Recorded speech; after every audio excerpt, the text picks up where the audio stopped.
today, and we have social media, AI, and the metaverse, ethics and legitimacy. We got one remote speaker, and also we got Vinden here. So Vinden is holds a PhD in big data analytics, AI, and visualization. He's an accomplished and dynamic business professional with strong problem solving and analytical skills, alongside 20 years experience of technical management across the food, information, technology, retail, and wholesale industries. So the floor is yours, Vinden.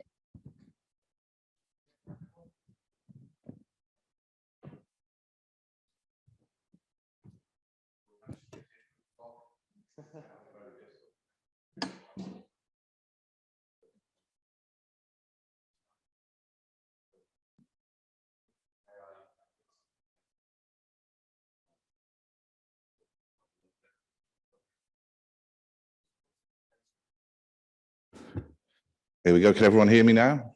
I can hear me. Here we are. Okay. So yes, like I said, we'll be looking at AI and ethics in the metaverse. But before we go there, obviously I have to introduce myself. My name is Vinden Wild. I'm from Cardiff Metropolitan University, and my research topics are mainly data science, big data, particularly AI, and one of my passion is data privacy and security. And I'm also an associate tutor as well as a PhD research scholar. And I would also like to say thank you for the Internet Politics and Policy Conference for inviting me to come and speak. I'm truly honoured and appreciate the opportunity. So if we just move on. So as I say, we're going to be looking at the metaverse, smart health, intelligent healthcare systems in the metaverse kind of context, just to keep us, in a nice context area to move forward. We're looking at the benefits, the challenges, the research and recommendations. Also, I'm also passionate about blockchain. So we'll be looking at blockchain security and privacy of the healthcare using blockchains. So if we just move forward, so this is part one. Okay. So smart health, intelligent healthcare systems in the metaverse. So around the world, healthcare organizations value information technology applications, of which 3 technological advancements specifically are impacting smart health. Anyone want to guess? First, data science. I assume you've all heard of data science. So part of the process there with data science is data capture. Of course, this strongly links to ethics, as I was mentioning earlier. Ethical capture of data is pretty much the foundation in the data science workflow pattern. Managing and cleaning data, that's another thing we have to get up to, where we have to filter out all the different types of data that you could be exposed to, or the veracity and the volume and the variety of data, all part of the 3 V's of big data. Extrapolation analysis. So we look at the patterns in the data and try and extrapolate, behaviors and what, better ways of working, better ways of applying the methodologies to real world kind of applications.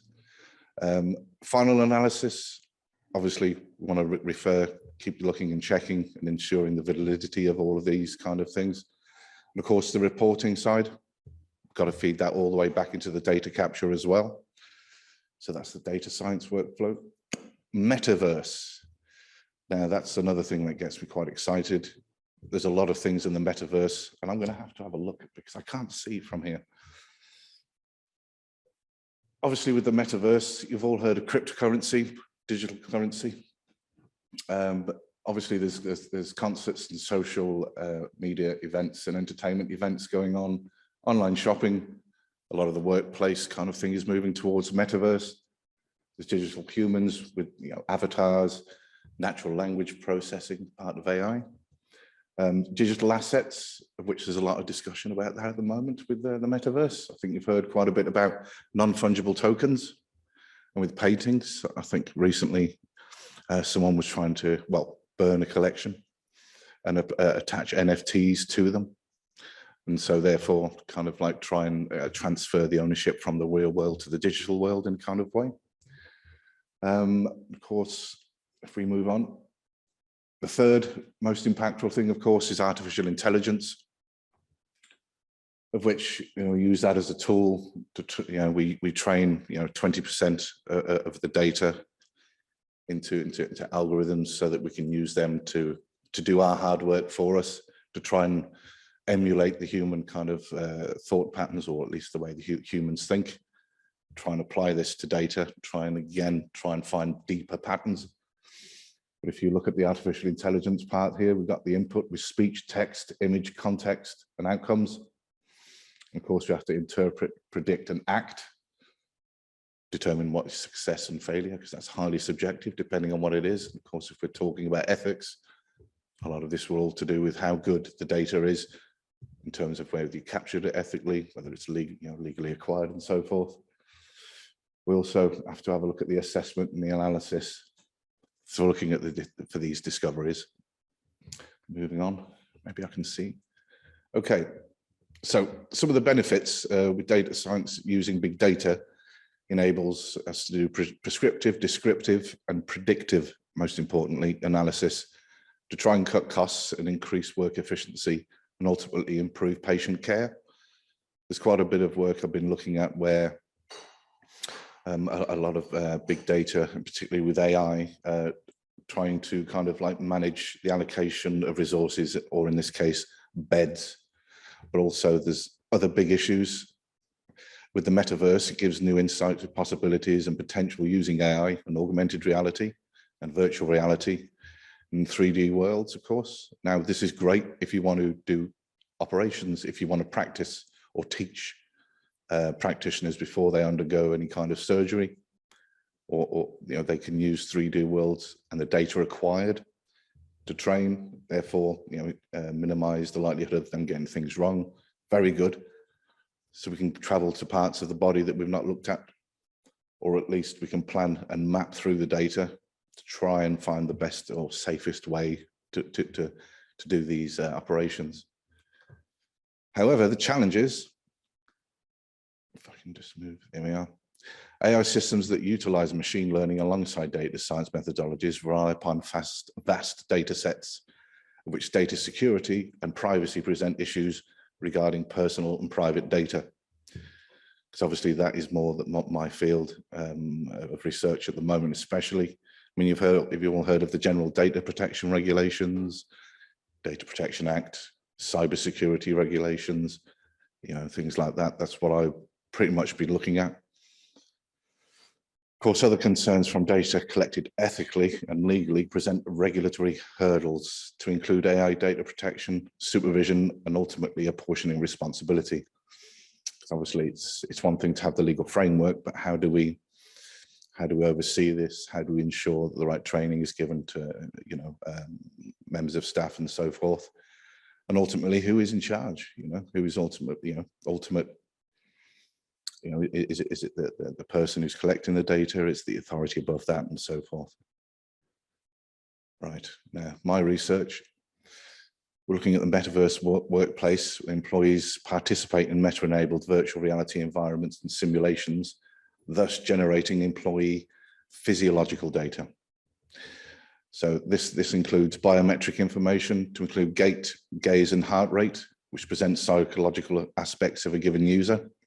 So you can imagine all of this data, while we're actually using the equipment, there is still data being captured from all of these things that we're doing. And as the metaverse reflects our society governance of user behavior, this highlights regulatory compatibility challenges. So interoperative XR platforms, we know of some metaverse platforms like Sandbox and so on. But for the metaverse to be truly realized and accommodated, there needs to be interoperability. And then I mean compatibility of all of these legislations and frameworks and ways of practice across these different types, which at the moment, there is not a lot of interoperability. So system frameworks and device manufacturers especially, because of course, if you have like headsets, there's cameras in there that are taking, whether your eyes are moving, where you're looking towards. This plays into, subliminal advertising and other things that are not quite regulated yet. And of course, these protections to conform to the metaverse consistently across all entities is a main issue. Intrusive employer surveillance. Perceptual experiences replace reflexive decision-making, therefore leading to biased outcomes. And of course, this could be in the training data, in the performance evaluation, in inequities in hiring. For example, if you have a huge data set that's full of one particular characteristic, and you are looking at the people that you are hiring, you can see that overwhelmingly there will be one group over another. You can correct this over time. You can use AI, but how do you know if you're doing this ethically? What frameworks have you got to use to ensure this is taking place? So in some of the recommendations, as with the internet and metaverse quality of experience, that's where things are going now. Because I think we used to have, customer trust, customer experience, but it's going more quality of experience overall with the services and that we're using through the internet, which is getting more subjective, more open to, how can I put this? Statistical analysis with emotive words and so on. This is all being used sometimes out of context and applied back in a kind of circular motion into the services that we use in the metaverse. The data attained from user data can be utilized to better enhance user quality of experience. But of course, with the introduction of stringent privacy law to include GDPR, mean that metaverse will need to evolve alongside preserving user privacy. Biased databases can be auto-corrected and more representative.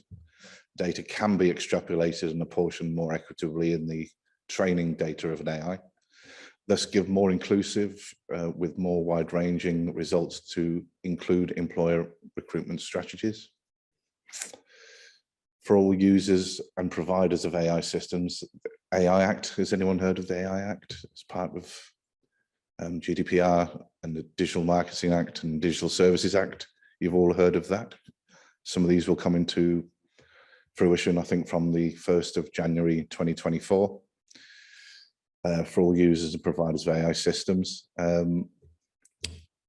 We've also got, to complement the GDPR, automated decision making. You have the right to know about whether any decision has been made. When someone's been using an AI, for example, you have to be notified. The accountability of this needs to be stepped up a bit more, because at the moment it's very difficult to trace. Of which, we're going back to bias upon the Treaty of the Functioning of the European Union, or TFEU, that nations, or should I say, especially Europe, are duty bound to produce systems to try and reflect this. Therefore, research on the interoperability between platforms should be of high importance. Because obviously, if you're going to implement the metaverse and you need to bring all of these legislative kind of mechanisms in, you need to ensure that people are treated equitably, would be a good word. But of course, you can't do that if there's a big gap in between where all of this is all transferred across borders or across platforms. Therefore, interoperability between platforms should be of high importance. I mean, really, I should have put the highest importance. Okay, so we're going to go to part 2. So this is more security and privacy for healthcare using blockchains. The reason I mentioned blockchains is because of the accountability and transparency of things. How do you ensure that you've got a tamper-free database kind of thing, free from adversarial attack, that you can use as evidence to show that you are complying with whatever framework it is that you're using. So healthcare blockchains can provide an innovative method of data storage and sharing across a decentralized and open healthcare network environment. So if you look at these electronic health records, just turn. We have physicians and clinicians. We have the data that sit within our hospitals. The kind of data that we can get hold of is radiology reports. That's be the easiest one to look for, that we can train AI to try and detect any issues or abnormalities. Public health records, from vital signs. I mean, I assume you've all heard of Internet of Things. There's a lot of people that use like smartwatches and so on. There's a lot of data that is captured from that could be used. And of course, a lot of, in some other countries, to do with health benefits and health insurers, a lot of this data has to be collected and compliance has to be adhered to. Obviously, once you pay your insurance, you have to be able to prove that you've followed the rules and that you are entitled to payments. Should the worst happen, which obviously we not like. Laboratory data of most interest and of course, very, very sensitive indeed. This is all stored in hospitals. Therefore, I'm a big fan of blockchain with its immutability side of things. Therefore, storing this kind of data is in the blockchain is something I will continue to promote through this presentation. And here is blockchain and smart contracts. Now, if we look, you've got the encryption side, immutability, tokenization, decentralization, and distribution. This is what makes up part of a blockchain. Of course, for every entry in the blockchain, you have an encrypted key, public and private. Every time there's a transaction, when there's information that's stored, about to be stored, who by, what time, when, how, it can all be stored and it will be encrypted. Immutability side of it, of course, can't be destroyed, or at least it makes it very, very difficult for anyone to get rid of any of the data that's on there without affecting the whole chain. Tokenization, of course, you can use something like non-fungible tokens, which I mentioned earlier. The decentralization side of things, I'm a big fan of, because obviously, as you may know, like with the banking system, that's centralized at the moment. And of course, as we move towards decentralization, I believe that will empower our more kind of individual kind of societal mindsets. Because of course, a centralized banking system or a centralized data sharing system can be brought down very quickly in a cyber attack, for example. Whereas if you've got decentralized systems, it's going to be very difficult to take them all down in one.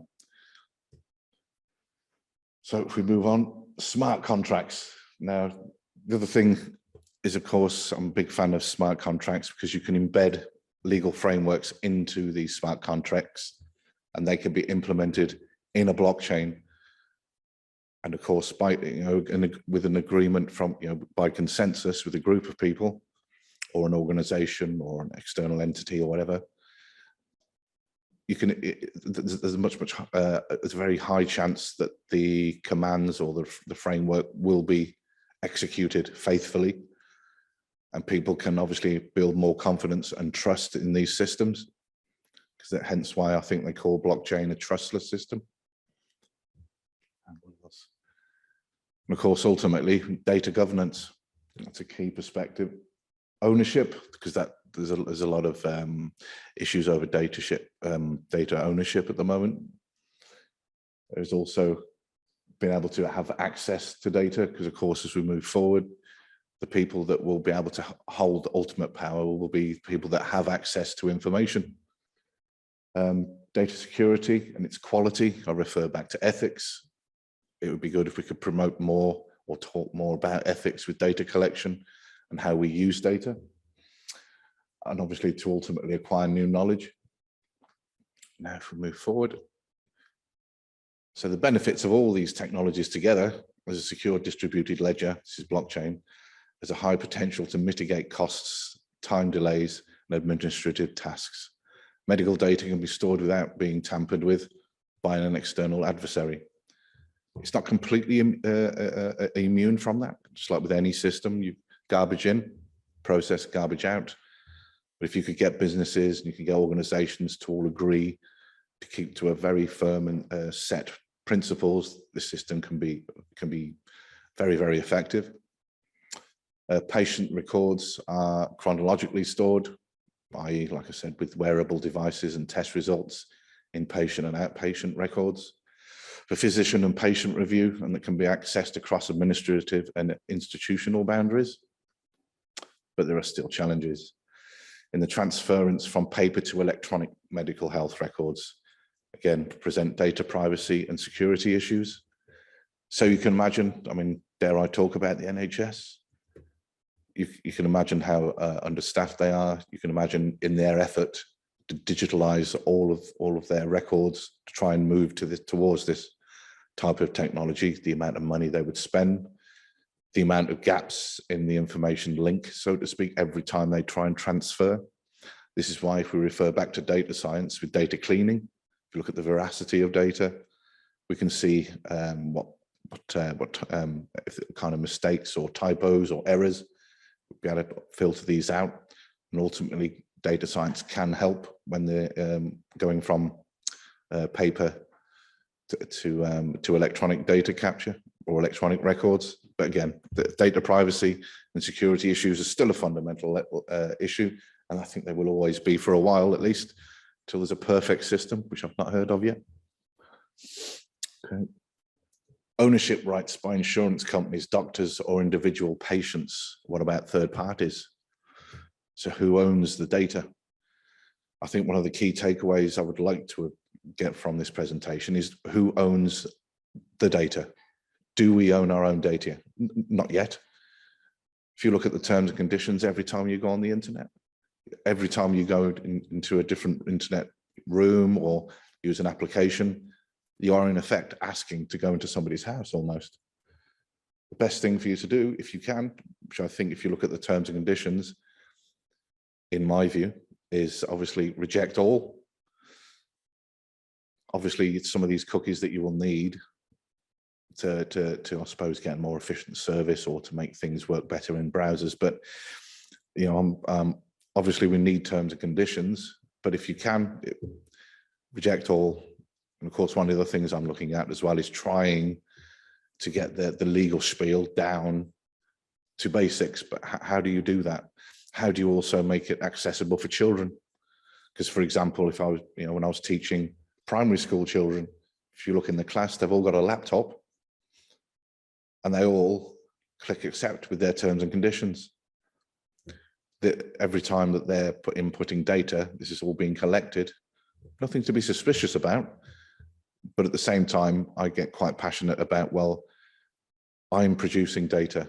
I own this data. But at the moment, there doesn't seem to be a good mechanism available, perhaps blockchain, that we can keep our own data and companies can pay us to access our data. But of course, the internet hasn't been around very long. A lot of the technologies that we're talking about are still so new.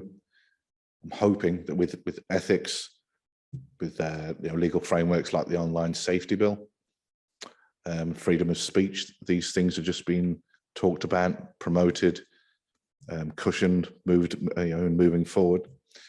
I'm hoping that we can design systems eventually that will turn things back so that we can, like I say, get paid for people to access our data instead of us just giving data away. Anyway, I'll stop ranting about that for a moment. But of course, with insurance companies, doctors or individual patients, how can we, you know, how can we make sure that all of this, you know, is ethically collected, ethically stored? And of course, you know, with the insurance companies, they're all risk-based. If you look at the risk kind of thing, you go back to AI and the way that that processes data, how do we define what is an acceptable risk? What is a, you know, what is it, you know, classified as high or low risk with this data acquisition and the ownership? What percentage, you know? I'll just move on. Right, looking at my research. So currently maintaining these systems incur at significant cost. So if we go back to blockchain, I know that again, when you compare it to banking, when you're processing information, blockchain still is quite a lot slower. And it also uses up quite a lot of energy, which of course goes against sustainability and you know, the sustainable development goals at the moment. But there is a lot of research that's showing more efficient ways of doing this. And on the other hand, these systems also cut out the middleman, because of course it's decentralized.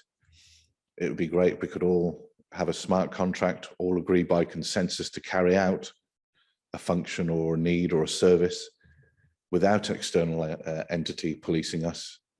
But at the moment, I don't know if we're ready for that yet.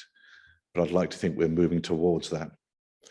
And of course, this can save on resources and empower individuals, individual empowerment, definitely, and with institutions and businesses. And of course, another thing I'm looking at is the function of the administrator to utilize adequate and appropriate criteria and safeguards to facilitate accountability, transparency and traceability from a network system traffic.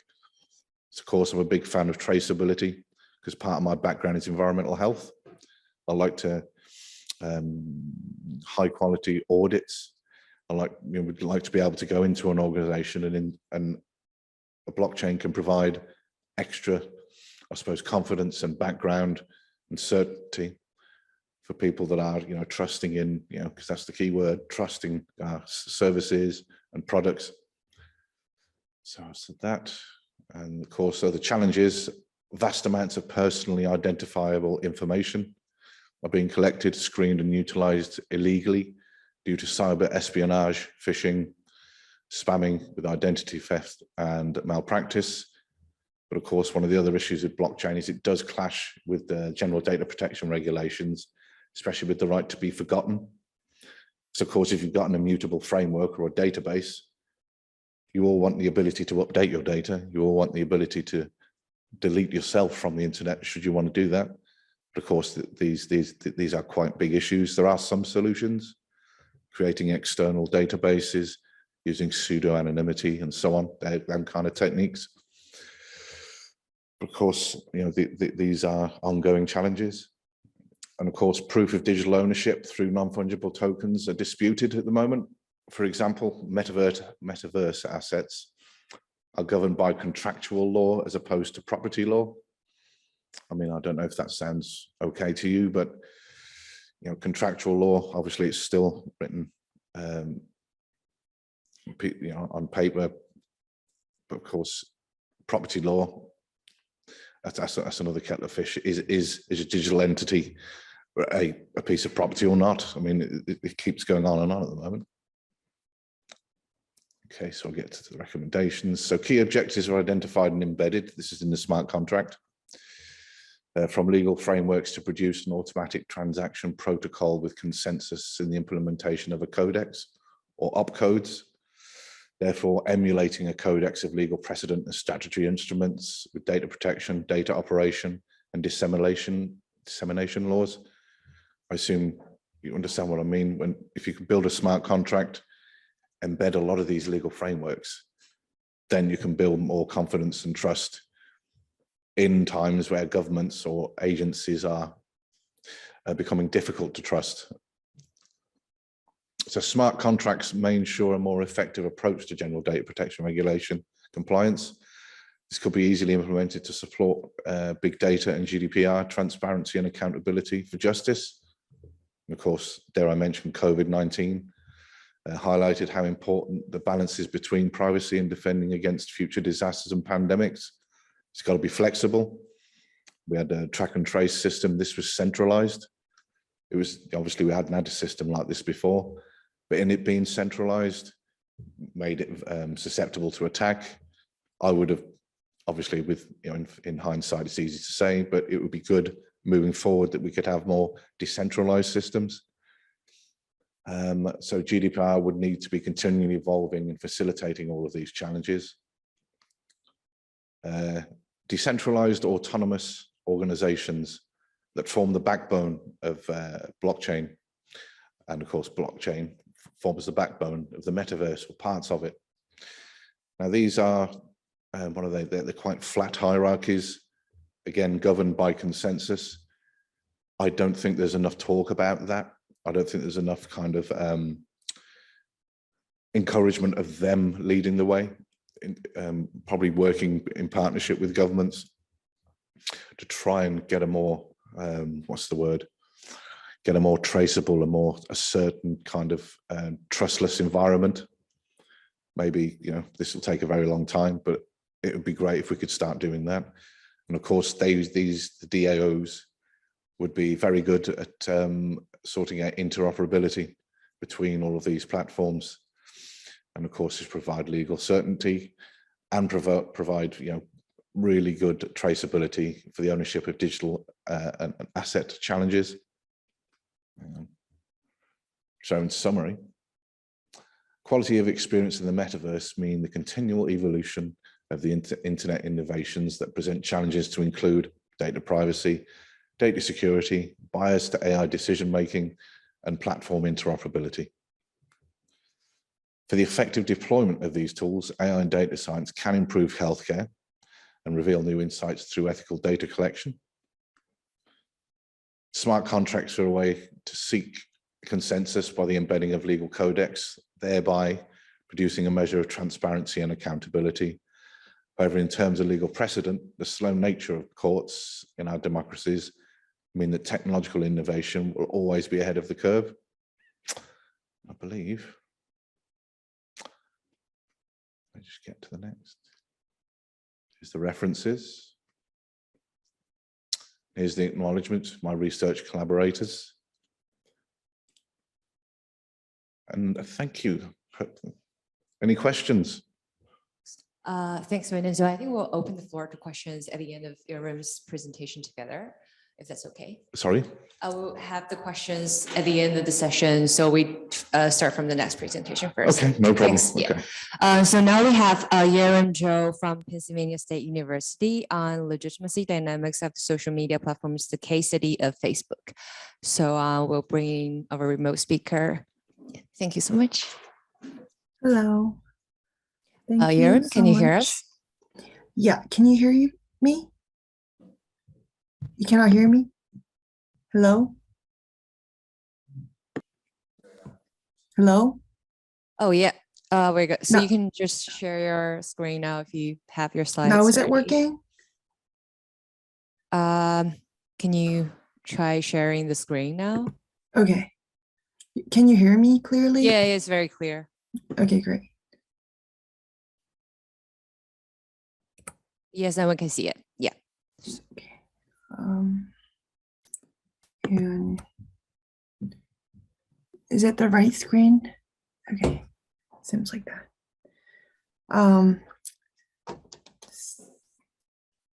So hello everyone. It seems like that London is now morning. I'm currently in Korea. So I'm Yarim Joe. I'm a PhD candidate in management organization at Penn State, but I'm doing the Zoom remote, presentation, not from US, but from Korea. I'm kind of enjoying my prolonged winter break, but I'm really, really grateful to be here to present my work, which is very much early stage of my dissertation idea. And this is kind of my first time presenting my academic work to the broader audience, beyond the academicians. So I'm kind of nervous that, my lingos could be too theoretical, but I hope that, it seems like after I seeing the formal presentation, it may not be the big issue. So that's, I'm going to talk about the legitimacy dynamics of social media platforms, the case of study of Facebook. So it seems like I'm trying to explain the kind of pre-metaverse phase of our word, which the formal presenter just mentioned. I think it's kind of interesting how the more I learn about, these a lot of different things, the more I realize there are a lot of things that I need to, that I don't know yet, but I'm very much interested in, joining this conversation. So today's agenda will be as follows. It's very much typical flow of the academic paper, the motivation of my research, review of the literature methods. And because this is very preliminary and early stage paper, I'm going to share some of the potential findings and discussion. So what motivated me to jump into this area of social media platforms is actually my background as an organizational scholar. I'm interested in the notion of legitimacy, which means the perceived appropriateness of an entity to a social system in terms of rules, values, norms, and so on. And I have seen that social media platforms are increasingly struggling with this issue. From back in the days, we were happily using Facebook, Instagram, Twitter, and seeing a lot of positive social movements. But nowadays, we have seen Cambridge Analytica scandal, whistleblowing from the former Facebook employee. Nowadays, the very much extremism, Capitol riot in 2021, and now, Twitter is governed by Elon Musk, and he's like just governing all the news these days. And this shows that we have increasingly questions the appropriateness of social media platforms. But at the same time, even with these legitimacy challenges, they have achieved rapid growth. This is a growth trajectory of Facebook worldwide. They have kind of never have stopped until very, very recently, which is out of my actual study period. And we are just taking for granted the uses of the social media platforms. We all have at least one social media platform application on our phone. And this means from the perspective of legitimacy, we have accepted social media platforms as part of just our social system, just as I'm doing the Zoom call from South Korea, doing a conference call to London. And this I see this as a tension that the existing literature could not capture, that it is widely accepted, the social media platforms seems to be never disappear from now on. But at the same time, we always question, is it really necessary for us to use it? Isn't it too harmful, et cetera, et cetera? So I wondered, how do legitimacy dynamics of social media platforms unfold over time? And I think the literature review of legitimacy and social media platforms would help you guide why I actually got interested in this phenomenon. So legitimacy has been long studied by organization scholars because they have been regarded as a main source of organizational growth. If the venture produced a product that is really appropriate, investors are willing to invest, and then they could acquire resource and grow. However, as the research goes on, scholars have revealed that this is a much more complicated and complex process because it's an ongoing issue for organizations to manage. Specifically, to grow from one to another phase, this visualization may help. For instance, from conception to commercialization, from commercializations to growth phase, an organization needs to exceed an increasingly high legitimacy threshold, below which is survival at risk due to the existence of different audience that evaluate legitimacy with different criteria.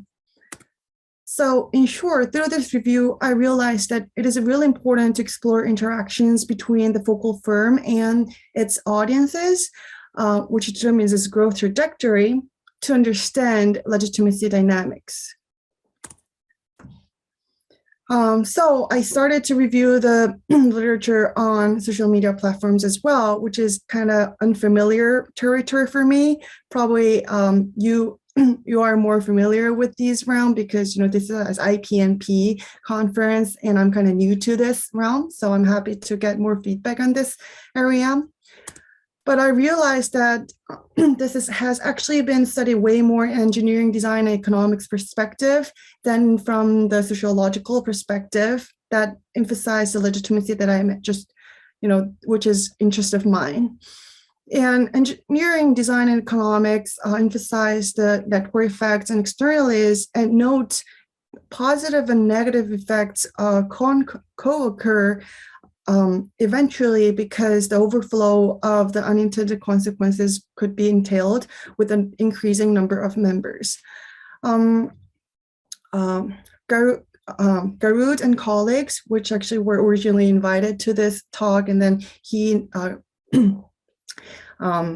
kindly suggested me to present this idea. And he kind of pioneerly adopted a sociological perspective and connecting the technological and economic aspects with legitimacy issues in organization and management studies. He studied Uber, and then he figured that Uber's technological development brought both positive and negative effects and externalities, and making its legitimacy to be gained and be lost. So he revealed more of the non-linear legitimation process of digital platforms, which have been lacked in our domain of the study. So in short, through the review of this stream of literature, I figured that it is important for me to focus on the understand technological and economic aspects of social media platforms are critical to actually deepen our understanding of legitimacy dynamics. Given all this literature review, I kind of come up with the more specified questions along with the general question that I mentioned earlier, which is, how do social media platforms manage their legitimacy? Particularly, what are the role of technological, economic, and sociological aspects in such process? Second, how do audiences evaluate their legitimacy? And finally, how had these interactions changed the legitimacy threshold and growth trajectory of the platform over time? So through these three to four specific questions, I'd like to reveal, the legitimacy dynamics of social media platforms. To answer these questions, I decided to conduct a case study of Facebook. So I'm a qualitative inductive researcher, and for this study, I adopted a holistic case design approach, and I decided to choose the period between 2004 and 2021 before Facebook transitioned into Meta. So I thought the holistic case design approach, which is an inductive approach, is adequate for this one because the existing literature on legitimacy has some kind of limitation to explain the current phenomena of what's going on around social media in terms of legitimacy. As I mentioned, this is preliminary work, so the data collection and analysis are work in progress. But just to briefly give you some sense of how I am collecting, how I know what I know, is that I am utilizing a lot of archival data, such as regulatory and legal documents, corporate documents, and so on. And I adopted a process-based analytical approach because I am interested in the changes of the legitimacy dynamics over time. And the following steps are specified methodological approach that's suggested by process researchers. So I like to show the potential findings. I like to share it. I think I have found pretty interesting things, and I think it can inform regulators and policymakers in the end. But empirically, I'm trying to see the legitimacy dynamics of Facebook. And in summary, I found that Facebook tried to achieve continuous rapid growth over time.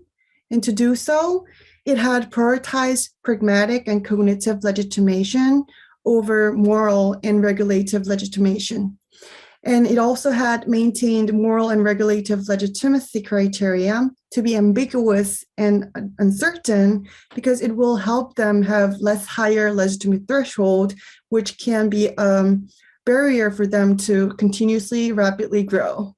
So it may sound very theoretical and then, kind of confusing. So I'm going to show some empirical evidence, which is preliminary, and to improve your understanding of what I'm trying to deliver to you. So first, how had Facebook managed its legitimacy?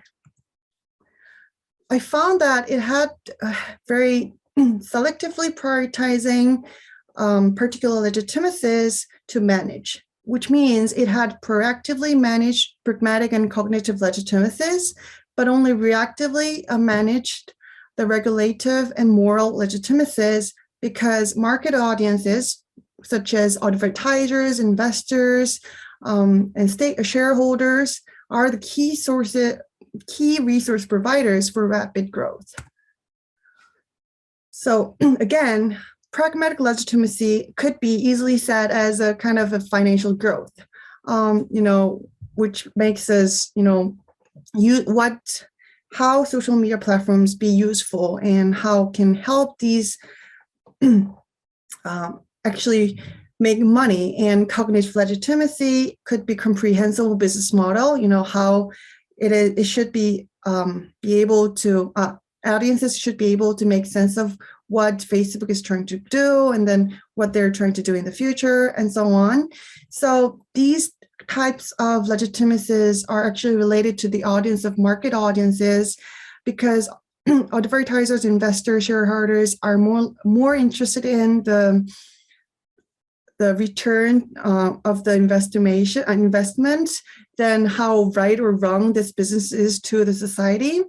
And in response, Facebook made some moves. For instance, they really have put all that forward to form a great growth team. And then this growth team has always been mentioned by a lot of different ventures as a success story for a lot of different ventures. And, of course, everyone knows that they hired Sheryl Sandberg as a CEO to enable rapid growth. Mark Zuckerberg famously jogged a lot of different promised ventures. However, although they proactively managing these pragmatic legitimacy and cognitive legitimacies, they are very reactively managing the moral legitimacy and regulative legitimacy. I think the formal presenter have already greatly talked about a lot of moral and regulative criteria, the issue of privacy, the issue of illegal activities on the platform. These things are actually not that much actively managed by Facebook unless, non-market audiences such as regulators, policymakers, and so on directly ask them to react. For instance, they underestimated the concern around the private issues for a very long time, and they usually do the discursive strategy of apologizing when the reaction is too strong. And they also use the scapegoating. I'm not sure how many of you have heard of happiness experiment happening on Facebook. It was about manipulating the website of Facebook to see actually there is a change of emotion of users without any consent from the users. So it's kind of a huge ethical issue, but it was not that much broadcasted throughout the globe, because I think it has been scapegoated to the individual who was responsible for that research. So as I mentioned, social media platforms is unique because it is digital platforms. One of the reasons why we're together in here discussing, and this means technological and economic and sociological aspects work together to understand the dynamics of legitimacy.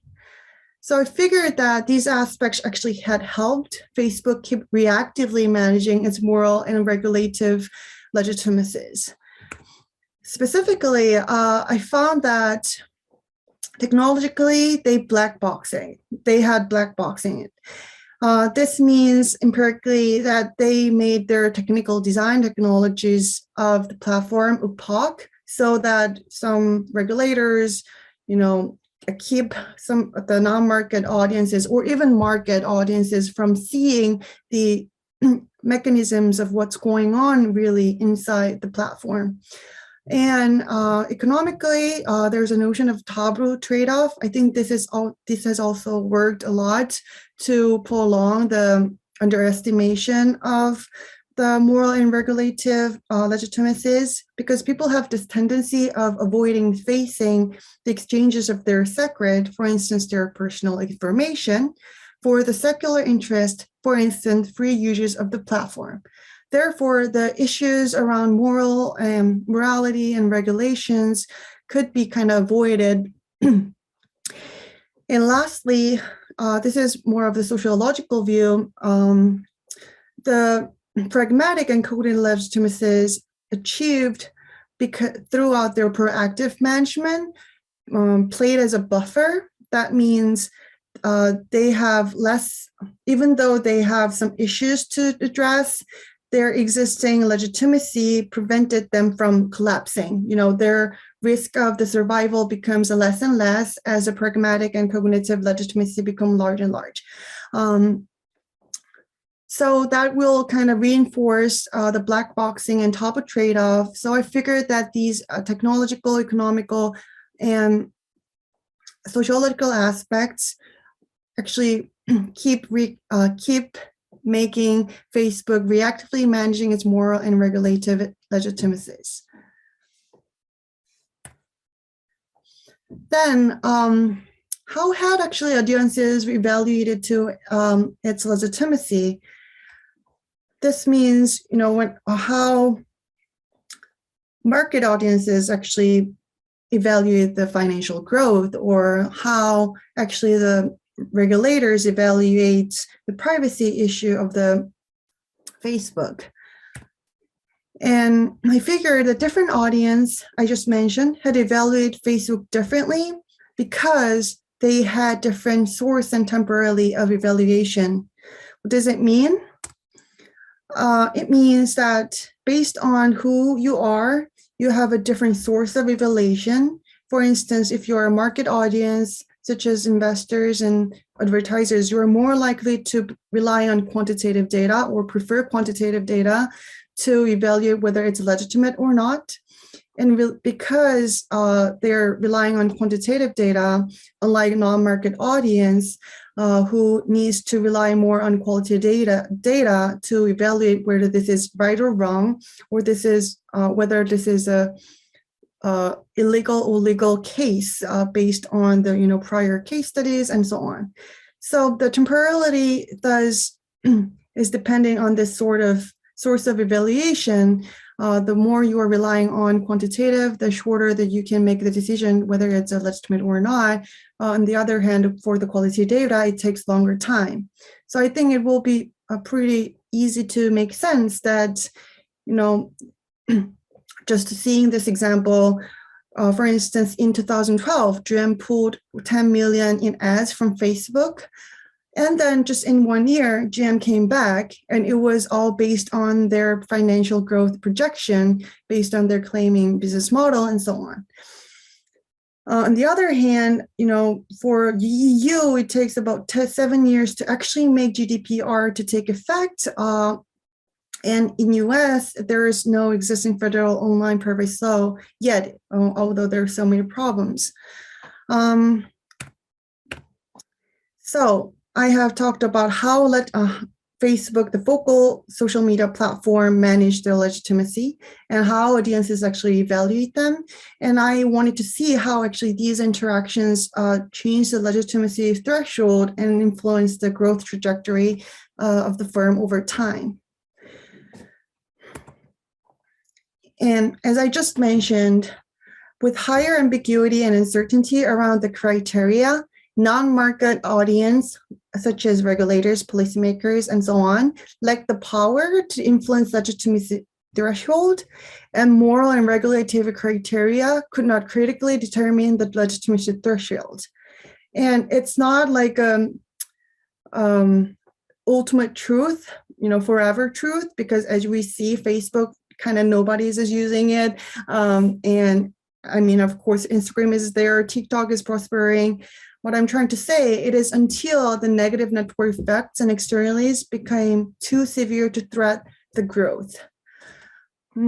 Specifically, that's why I discern the kind of the phases of the Facebook legitimacy dynamics based on the tipping point. The tipping point means it's related to the notion of network effects, that the critical mass of the users joining the platform, and there's a tipping point.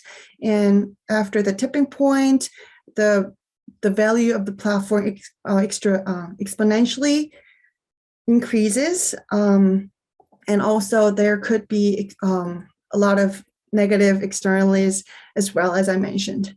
So before achieving this tipping point, it is critical for social media platforms to actually reach this tipping point. So they actually prioritize market audiences really, really like without even a shame. And then they, their legitimacy threshold and market audiences and non-market audiences is not only influencing less, but they kind of care less because they don't know much about the criteria around the morality and regulations around the new form of digital platforms.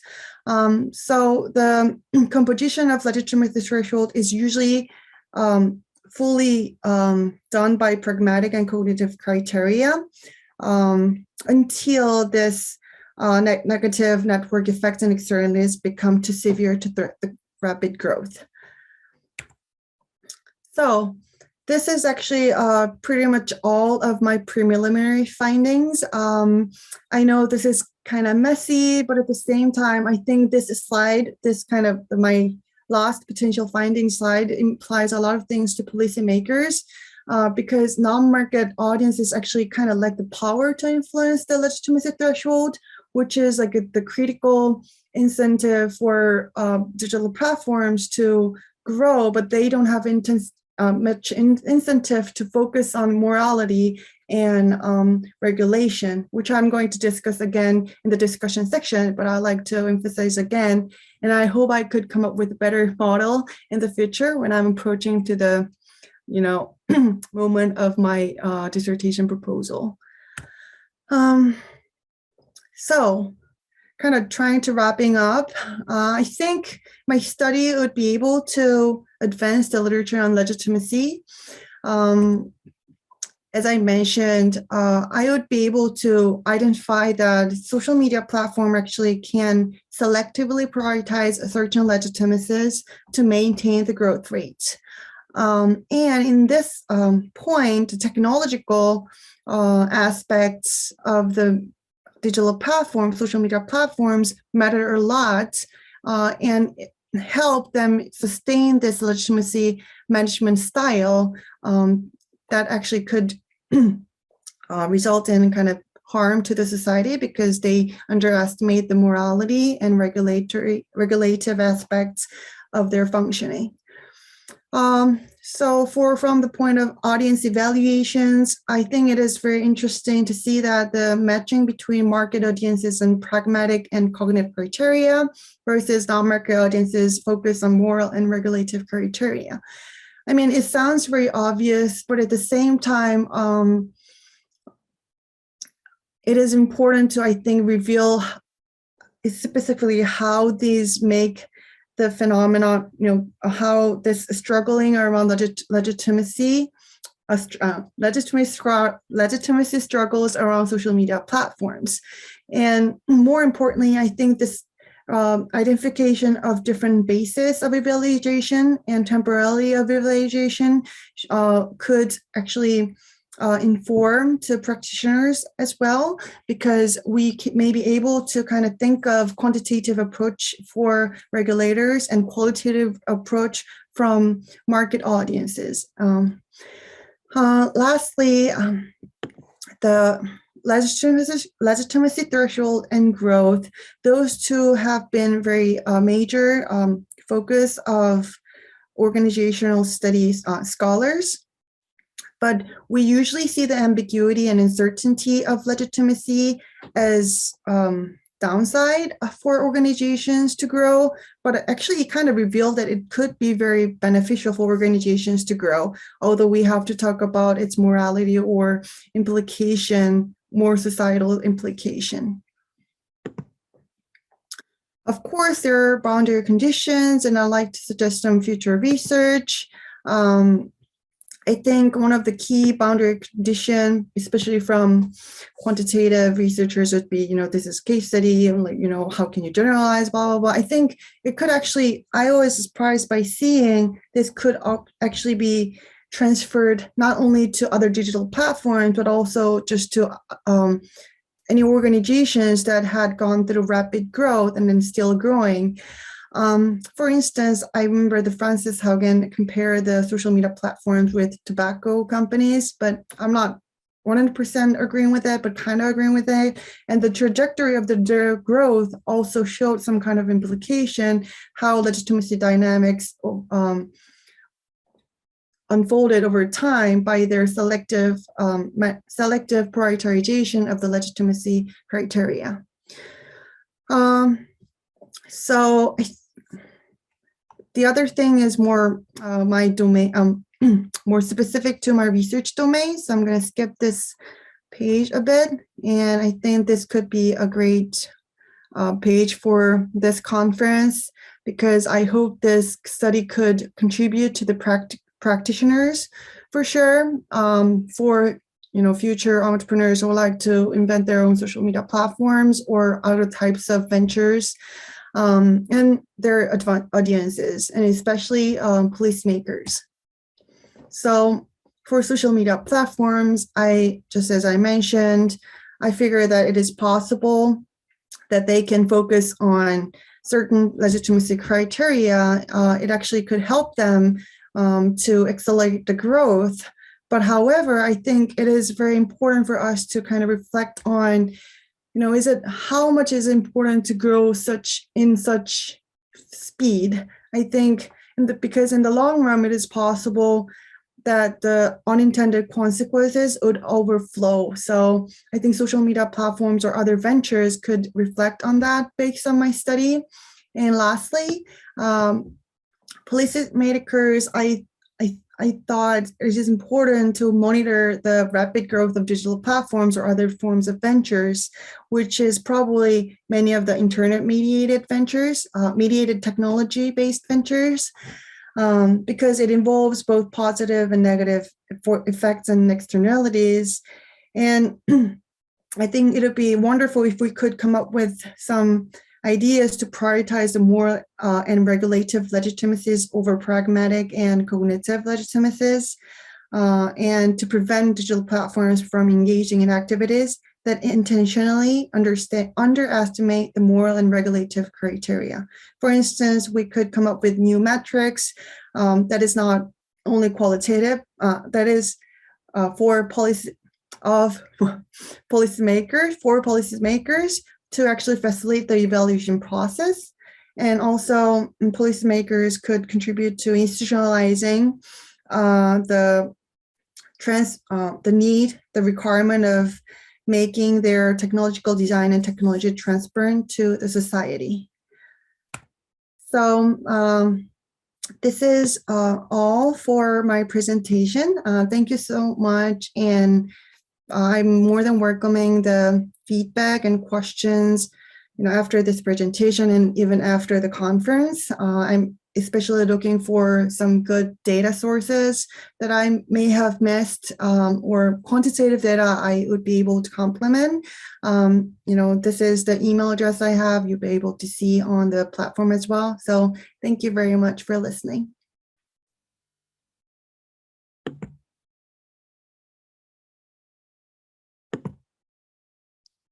Thank you very much, Jeremy. Now we're going to move forward to the Q&As, and we'd like to ask the people here in the room if anybody has any question, both for Dr. Vinden or Jeremy.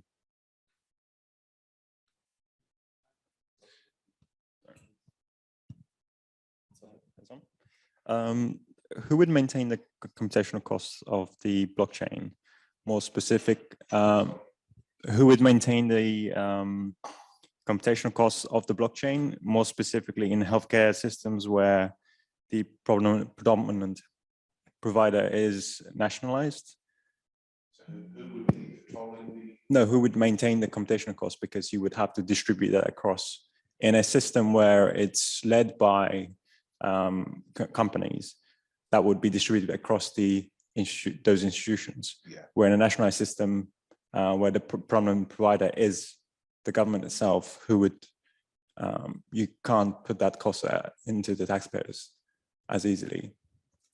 No, I agree with you there. It is very difficult to put in on the taxpayers, but then I would say, in answer to that, I think I'd refer back to something like the Food Safety Management kind of, you've heard of scores on the doors when you go to a new place and you look whether it's 1 to 5, you see whether it's any good. I would promote a system that would involve companies joining to pay into something like that to eventually, I suppose, grow over time through these decentralized autonomous organizations. I would get them to come together more in a more kind of like, well, I don't know, a group kind of mentality to act as a kind of a balance to the government or the public, then, so to speak. So of course, over time, as this builds more traction, gets more and more effective with the energy and things like that, I think it would be something that the public would want eventually to be nationalized. But we're talking, quite a, well, I don't know how many years, but decades away from that kind of thing. But the reason why I would say that the food kind of idea is, of course, as you yourself and many others are aware of this from a as part of walking into a lot of food premises or fruit shops, you can see the score and how good they are at maintaining food, or how good they are with their traceability and their records. If you can have that with like the metaverse or blockchain, I think that's where people should be going, being more aware of their data, being more aware of how it's being processed, and of course leading towards data ownership, and then get towards maybe the public being interested in nationalizing. But again, I think it's something that's quite a long way down the track, if at all, if it happens. But it's just one of my ideas. Does that answer your question at all? Yeah, it does. Okay.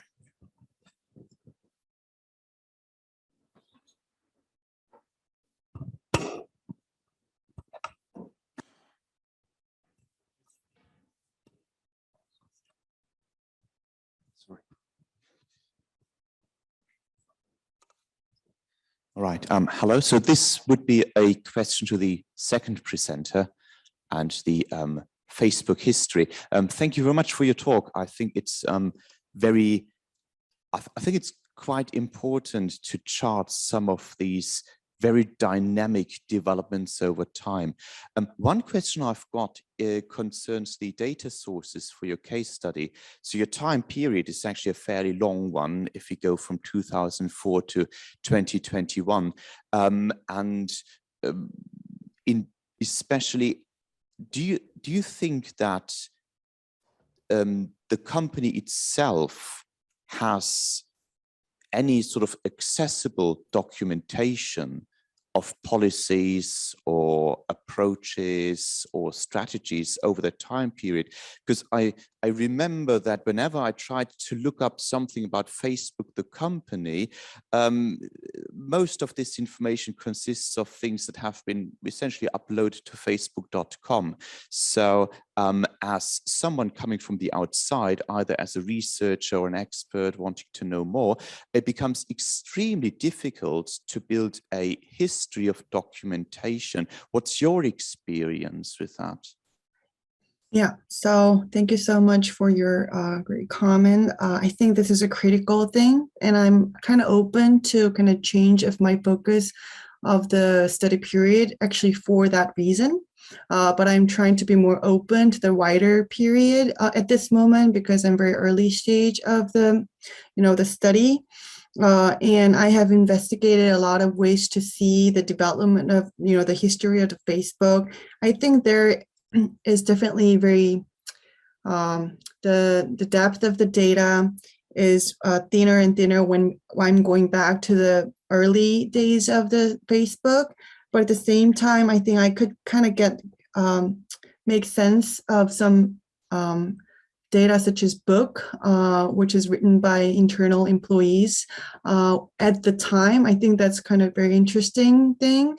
And not only from the employees, but like journalists, there are some very interesting people who are tracking the history of a Facebook, not only as academician, but as a journalist or employee and so on. And thanks to internet, there is a Wayback Machine that I can actually see some of the past policies around privacy. But at the same time, I still kind of concerned with this breadth of data, and this is kind of the limit, kind of challenging for me to study the archival data-based qualitative research. But I think by going kind of trying to see the forest first, and I'm thinking of trying to identify the most dynamic areas of the forest to unveil the legitimacy dynamics. And it could be kind of enough, because the goal of qualitative research is not necessarily to go through every stance of the events, but trying to show, like, theorize from the critical events as well. So thank you for your comment, and I think that is a valid point.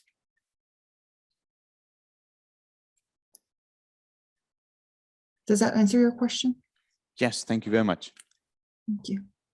Thank you. We have another question. Thank you. Thank you to both speakers, actually. It's been a very interesting session. But my question is also for Yerim. Picking up on something that you said, I think towards the end, really, really interesting presentation. And I was wondering to what extent you think the metrics that are currently published, within transparency reports would be are appropriate to measure, I guess, what you refer to as moral and regulatory forms of legitimacy, and whether you think those are the sorts of metrics that may enable that tipping point that you referred to. Thank you. Yeah, thank you so much. So I think this is really interesting point, and this is actually my kind of recent realization or insight from the preliminary findings as well. So just to be honest, to be transparent, I don't have a great answer to that, but at this moment, I thought of the possibilities of, this is like very ironical or paradoxical situation, because regulators and policymakers could not avoid this ambiguity and uncertainty, because we have never faced the circumstance. We don't know what would happen after the tipping point. But at the same time, I think this is history is kind of repetitive, and going back, I think there is some kind of alarming point, and I think we should focus on those alarming points. And I think we have to kind of construct the social system that prioritize listening to the non-market people too, audiences or stakeholders. For instance, I know that social civic groups have raised concern around privacy just from the beginning, and regulators also have thought about that, but they have also, I couldn't reflect those points in my presentation today, but I think even non-market audiences prioritize market values a lot. And I think that kind of blinded them to focus on we kind of very generous about some mistakes of ventures because they lead our economic growth. But at the same time, I think whenever that kind of a small mistakes happen, why not kind of accumulating the number of those small mistakes? And if they, go beyond that point, we have formed some kind of an emergency committee to kind of review what's going on. And then there should be, I think, some kind of regulatory system to support that process, because, it is more easier for organizations to say, we have to maintain our competitive advantage. So we cannot reveal anything because this is our private, knowledge, and you cannot invade it even though you're a regulator or so on. Just bring me law or the evidence of invasion. But it's impossible for them to have law because it's like a pre-era.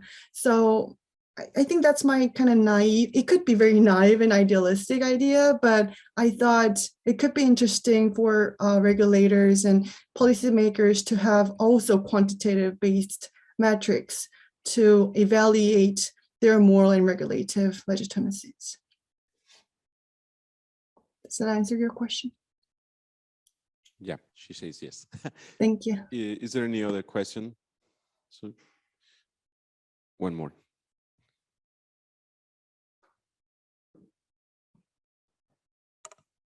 Okay, I'll put in one more question, this time to the first presenter.